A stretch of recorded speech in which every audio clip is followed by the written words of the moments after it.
Hello and welcome back to the Fermented World Homebrew channel.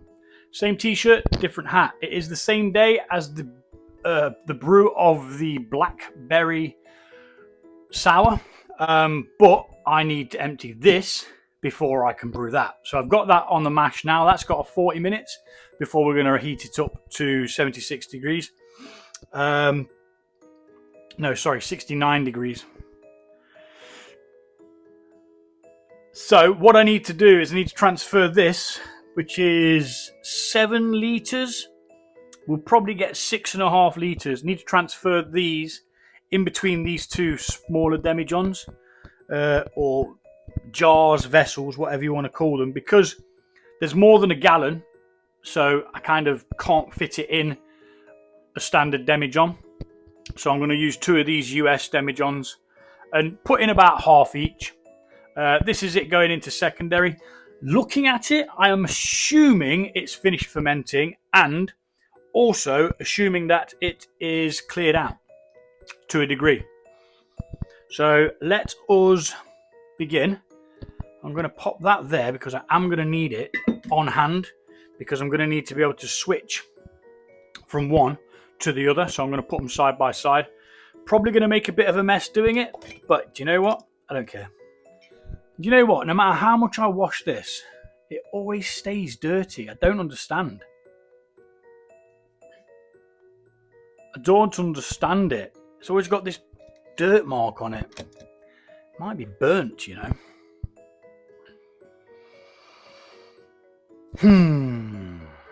Okay, so yeah, this is the cranberry cider. We're going to be taking this out so that we can put that in. So first things first, let's just get that out of the way. Let's take the lid off. That looks all right to me. Let's take the airlock out in case, for whatever reason, we need to put it back on. I'm not going to lie, that looks pretty gnarly. I don't know why it's got like loads of little white bits on it. It looks like sort of yeasty. But it also looks like some of the cranberries haven't been touched. They still look just like sound as oat.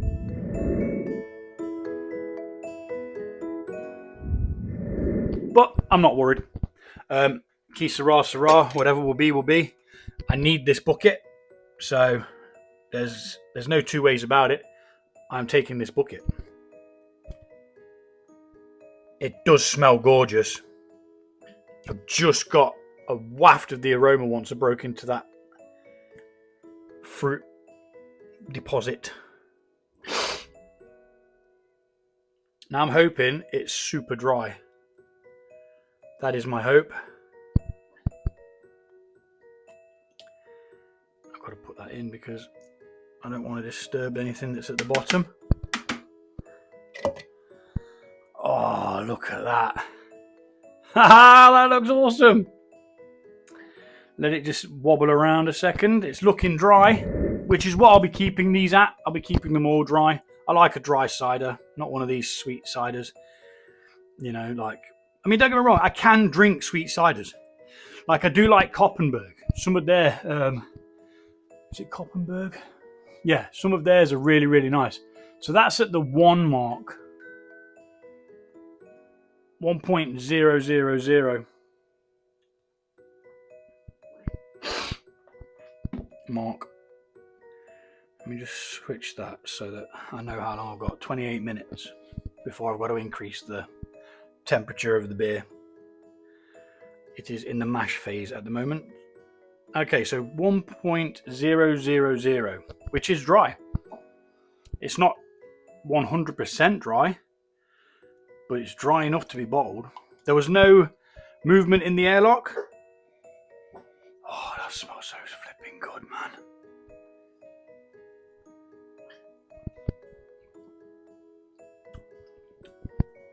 Oh my God. That's tart. That's really tart. That's kind of like a sour beer, but without the malt and the hoppiness.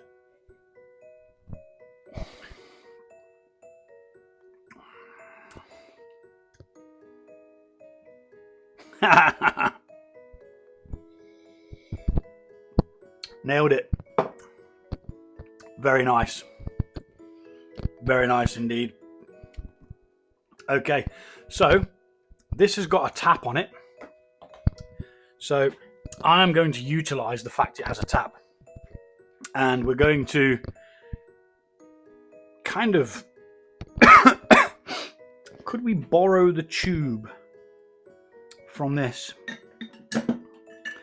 Would it fit over there?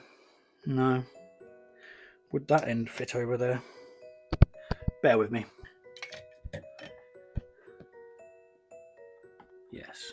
Yes, it bloody would. That makes life a little bit easier. Only a little bit, mind. We don't want it too easy.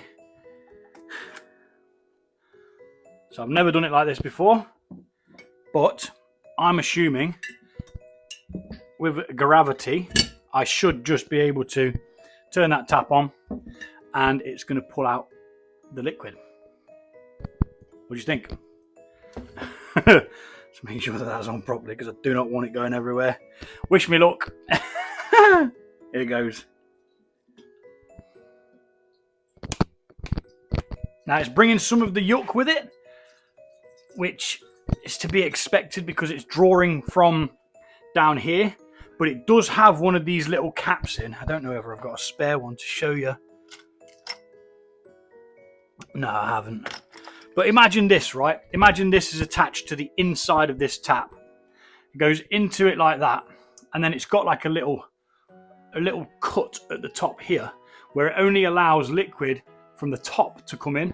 So all the yeast at the bottom gets left behind. It's a cool little gizmo. It's literally just a piece of plastic. That is literally all it is. But that's going to come through and fill up, and then we'll do the other one. I'm just going to move that so you can maybe see what I'm doing. But we'll speed this little bit up because there's no need to be watching me do it. I'm back once they are full.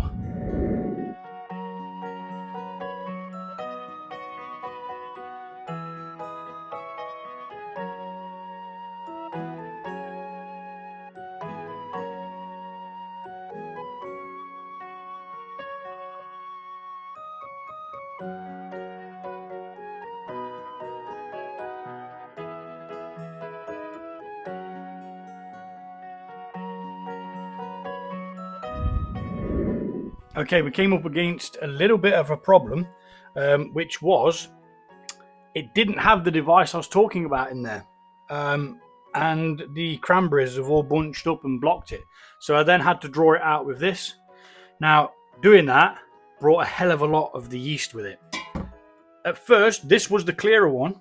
But now the one that came out first is the clearer one because there's loads of gunk and crap that's been brought by the auto siphon. But I wasn't about to leave behind that amount of liquid in there. Hell no. I wanted it. It tasted good. I want it. It will clear out. You know, it will clear out.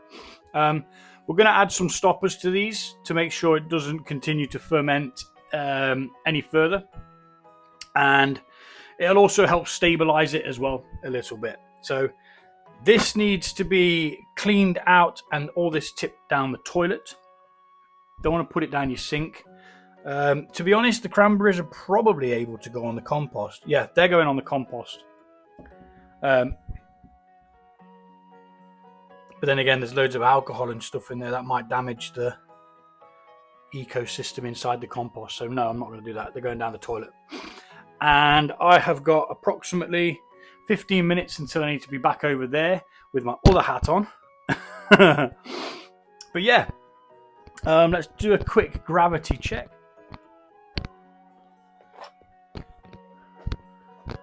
Daughter's watching TV. She's off school and well.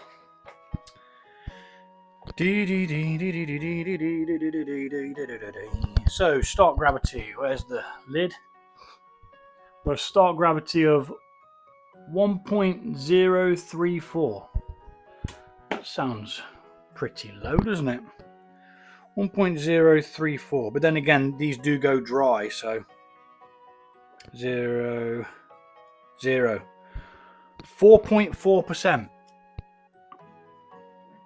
I can deal with that. That's not bad at all. Nice steady drinking, that, isn't it?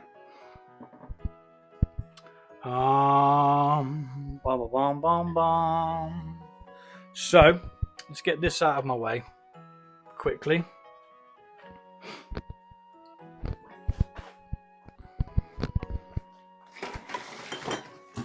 Make way, make way. Can you hear this bubbling away? That is the citrus smash, which is going to be absolutely fantastic. Okay, so all in all, we've got a reasonable amount out of it. Probably. So one of these is 3.78 or something like that. It's a US gallon. What is that in there? Don't worry, my hands are clean. They've been in and out of sanitizer all bloody day. And they went in the sanitizer to get those airlocks out. So there's no mistaking what this one is there? Definitely the cranberry.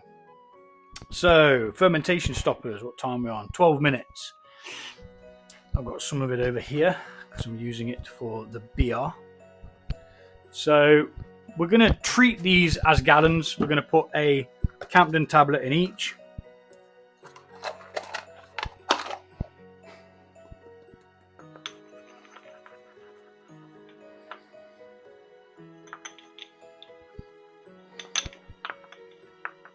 I didn't expect to be doing this today with the ciders, but I need the fermenter, so luckily they're finished. I knew they were finished, but I just hadn't expected to do it today. And there's a bit of moisture in here because it's all sticking. So there goes one. Do the same again. Just treat it as a gallon. And now I know that that one's done, I know that I can check the others. This one with the hops in, that's still actually showing pressure. Might even bubble for you. There's a flipping dead fly in there though, which is why we use airlocks. Now they're supposed to have a little cap on top, but I always misplace them because they're small, like my brain.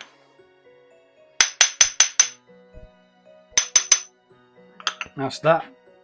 We're not going to need that again. Fermentation stopper. Let's get ourselves a spoon. These use half a teaspoon per gallon. Double check. Yep, half a teaspoon per gallon. And that goes in. And what it does is, if there is any fermentables left in there, it just stops them being able to ferment it. So you continue to have the flavor that you've got. Like I say, it stabilizes it in that respect. You don't have to when it's dry. But if you think about it, there is still fermentables in there, because it can ferment down to 0.990, which was to say that nothing's left apart from alcohol. So whatever's left in there is probably unfermentable anyway, but at the same time you want to make sure that you're just doubling down, or it could possibly carbonate. Now it's up to you if you want to carbonate at this point. If you do want to carbonate, do not add stoppers. You want to let this just clear out a little bit before you bottle it, and then add a teaspoon of sugar to each one. Just making sure that your bottles are like beer bottles, where they can actually withstand the pressure. You couldn't use a mead bottle like these large ones that I use. The glass just isn't strong enough. You do need something that's smaller, stouter, tougher. So that's them pretty much sorted in the nick of time. I've got 8 minutes now to get that all sterilized, emptied out and sterilized, ready for the beer. But we did it. I doubted myself, but we did it. Airlocks on. They can just sit back there for now. I will deal with them later. And let's get all this re-sterilized, rejigged, change the hat so that I know that the video is for that part and not this part.